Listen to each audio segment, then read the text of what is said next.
Vamos a volver a Carahue.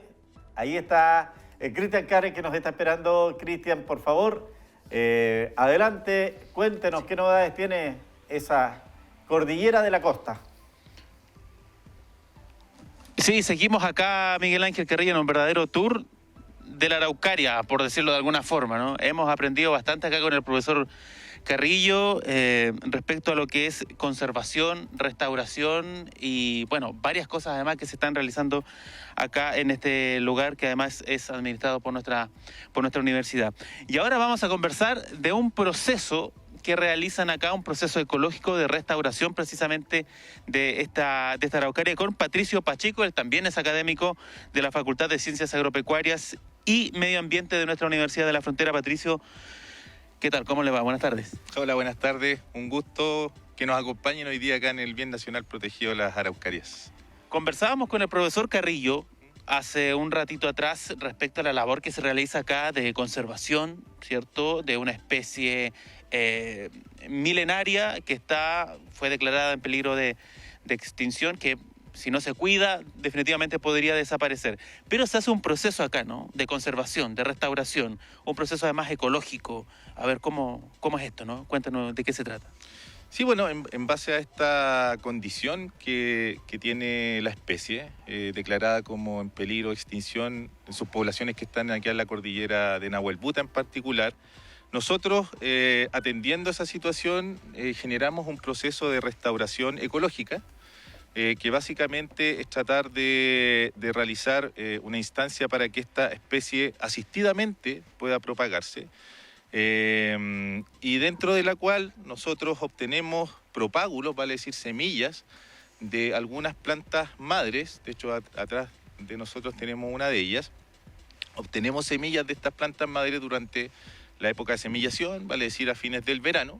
Obtenemos esas semillas, hacemos un pequeño tratamiento con esas semillas, de alguna manera simulando lo que hace la naturaleza con ellas, y la llevamos a un vivero, a partir del cual, ¿no es cierto?, nosotros sembramos estas semillas y obtenemos, después de la germinación, obtenemos las primeras plántulas.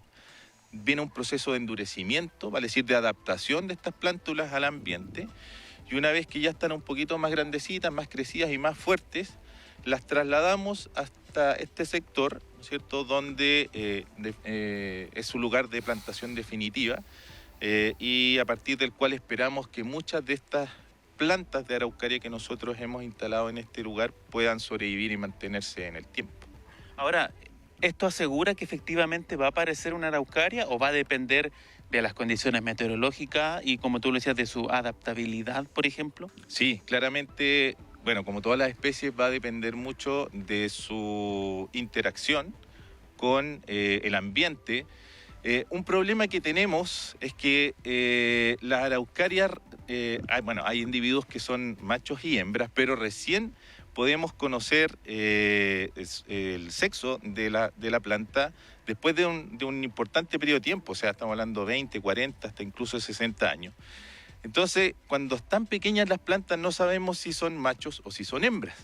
Entonces, se nos genera un problema porque a lo mejor estamos plantando en una proporción no adecuada. Ya lo ideal es que haya una mayor proporción de hembras, y que estén también con una distribución espacial adecuada para que pueda generarse la polinización, ¿no es cierto?, y la fecundación respectiva, y eso permita la continuación de la especie. Así que claramente está asociado también a temas internos, fisiológicos de la especie, pero también a su interacción con el medio ambiente. O sea, dentro de 40, 50 años más podríamos saber si efectivamente lo que hoy está plantado acá son puros machos o son puras hembras. Exactamente, ya, o sea, tenemos que considerar que los procesos de la naturaleza son en escala de tiempo, de mucho tiempo, a muy largo plazo, y que con creces superan nuestros periodos de tiempo. Así que tenemos muchas generaciones más adelante. De hecho, esperamos que puedan tener la oportunidad de disfrutar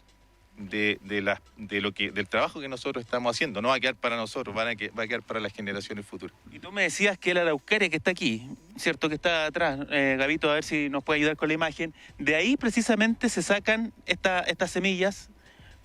¿Cada cuánto va tirando semillas la araucaria? Bueno, la producción se genera cada 2 años, está asociada, según varios estudios, a ciertas condiciones ambientales, en particular de la temperatura. Entonces, por general, cuando hay hartos veranos muy calurosos, al 2 años siguientes, se produce por lo general una abundante semillación claro, el individuo hembra de esta especie que tenemos atrás, de Araucaria araucana, es uno de los más productivos que tenemos en nuestro bien nacional protegido y ha sido nuestro proveedor permanente de semillas, con lo cual estamos realizando esta restauración ecológica. Ahora, ¿cuánto influye acá, no? Lo decías tú, el tema del suelo. El profesor Carrillo nos decía que son suelos muy delgados acá en la costa, al menos por lo mismo su estatura, ¿no? Su poca altura. Pero ¿cuánto influye, por ejemplo, el tema del agua, del acceso al agua, del tener además rodeado en el exterior el perímetro de pino, de eucalipto? ¿Cuánto influye eso? Bueno, la verdad es que influye mucho. Son suelos delgados, son suelos con poca retención de agua, o sea, el suelo se satura rápidamente y comienza a escurrir, pero Araucaria está un poco relacionada con esos factores restrictivos del ambiente. Es una especie muy antigua, entonces de alguna manera se ha adaptado a estas condiciones. Sí, un problema importante es el tema de las plantaciones que tenemos alrededor. Esta es una pequeña isla de vegetación nativa. Entonces lo que nos hace falta es generar estos corredores biológicos, una conectividad completa, ¿no es cierto?, para poder generar un pool génico, ¿no es cierto?, donde permanentemente haya un movimiento de genes. Y lo otro es que, bueno, las plantaciones que están alrededor nuestro generan una presión también. Las plantaciones forestales, tú sabes que cuando veníamos para acá se cosechan a tala rasa. Eso genera un problema con la protección del suelo, existe mucha erosión del suelo.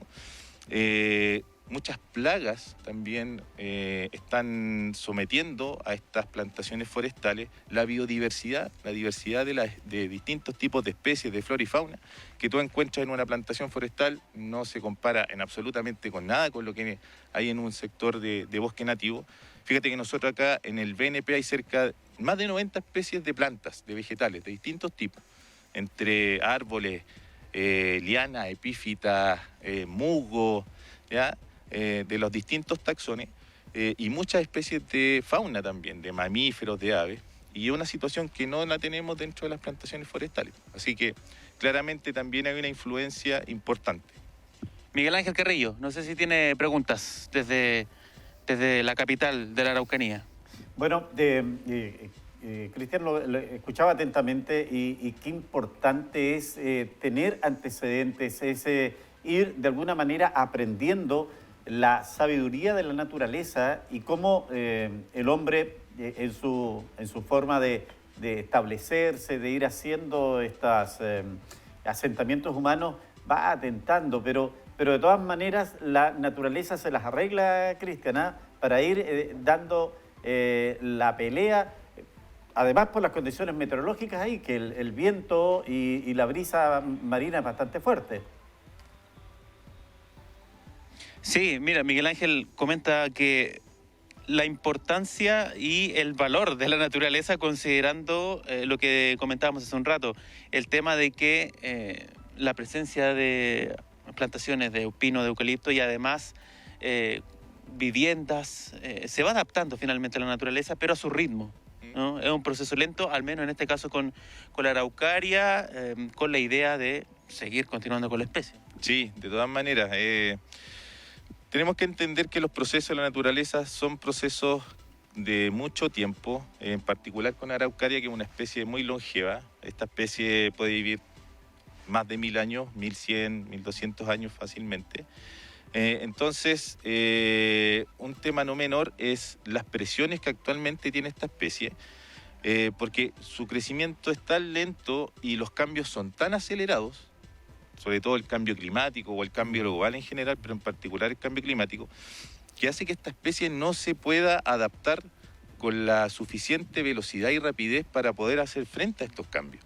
Entonces, esa es una situación compleja, ¿ya? Es una especie que ha coevolucionado con factores ambientales y con factores bióticos y abióticos, pero el cambio es tan acelerado que su capacidad de reacción, de respuesta, se restringe. Cristian. Y por lo mismo, Miguel Ángel Carrillo, la importancia de espacios como estos, que de alguna u otra forma buscan preservar, ¿cierto?, una de nuestras especies emblemáticas de nuestra región de la Araucanía, de parte del Biobío, principalmente hasta dónde está, ¿no? El límite natural, por decirlo de alguna forma, de lo que es la Araucaria araucana. Sí, bueno, la distribución natural en estas poblaciones separadas que están en la cordillera de los Andes se distribuye desde el volcán Antuco hasta el volcán Larín. Esa es la distribución natural. Y acá, en la cordillera Nahuel Buta, desde el Parque Nacional Nahuel Buta, quizás un poco más al norte, y su límite de distribución más hacia el sur es esta población en la que nosotros estamos actualmente. ¿Ya? Esta es la distribución más austral de Araucaria araucana en el mundo. ¿Ya? ¿Sí? O sea, Cristian. con mayor razón, ¿no? Hay que preservarla, Miguel Ángel. Sí, hay un elemento que dice nuestro académico que no quiero dejarlo pasar de lado porque es el tema de preocupación hoy día, que es el cambio climático, la emergencia climática mundial que estamos viviendo y donde ya los pronósticos indican que esta zona del país va a tener un cambio considerable en materia de temperatura y también de precipitaciones. Van a disminuir las precipitaciones, va a aumentar la temperatura y tendríamos una condición muy parecida a Rancagua, a la zona central de nuestro país. ¿Cómo le viene eso a la Araucaria? Sí, la proyección, producto cierto del cambio climático, es que el lugar donde estamos podría tener, ¿no?, temperaturas muy similares a las que se registran por allá por la zona de Rancagua, un poquitito más al sur. ¿Cuánto podría impactar eso, ¿no?, en la conservación de la Araucaria araucana? Bueno, precisamente eso es uno de los factores complejos que tenemos, el aumento de las temperaturas. La temperatura en general es el factor ambiental más importante, yo diría, para los procesos fisiológicos de todas las plantas, ¿ya? Porque en base a la temperatura se activan ciertos procesos metabólicos, ciertos procesos fisiológicos, ¿ya? Y que permiten, por ejemplo, que las plantas puedan destinar energía para la producción de semillas, ¿ya?, o para otros procesos. Entonces, estos cambios acelerados en la temperatura y el aumento de la temperatura sí o sí va a generar algún problema.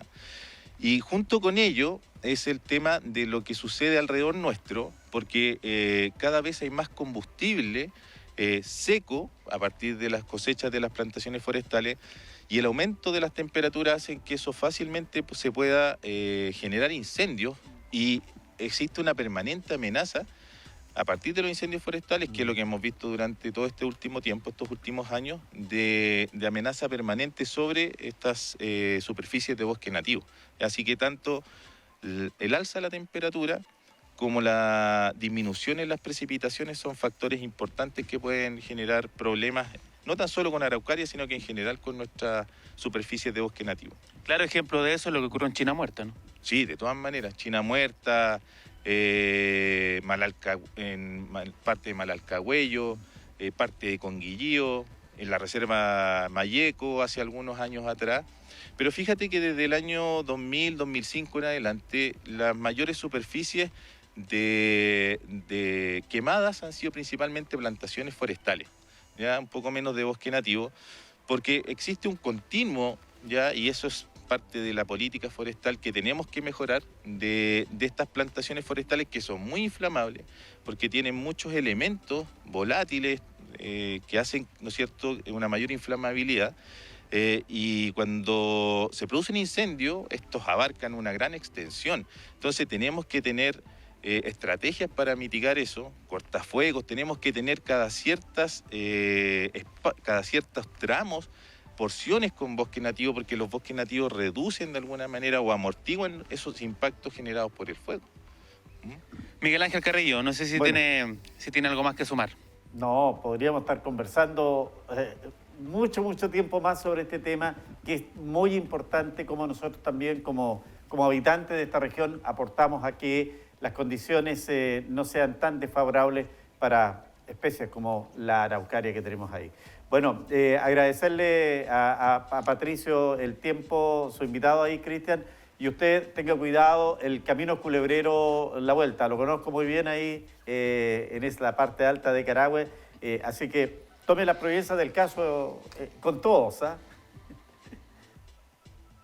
Sí, claro, no hay problema acá, así que pierda cuidado respecto a eso.